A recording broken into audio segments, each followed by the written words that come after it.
इस साल तो ले जाए, पर अगले साल वो दूसरे ग्राहक को भेजेंगे, यहाँ पर क्वालिटी मिल जाएगी। 10 साल के बच्चे लोग तो नहीं आ रहे थे।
सीजन की जो प्लानिंग रहती है हम लोग 2-3 महीना पहले से करते हैं।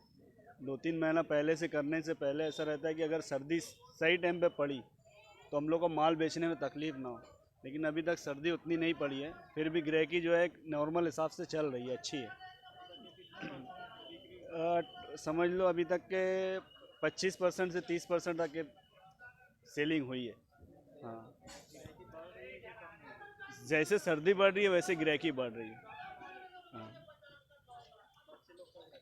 मेरे पास जो है तो 1 साल से लेके सभी साइज़ का रहता है, और लेदर से लेके ऊन से लेके हर चीज़ में मेरे पास आइटम्स मिल जाएगी। मेरा नाम मोहम्मद मुज़म्मिल ज़हीर अहमद है, बिग बॉयज़ का ओनर हूँ मैं।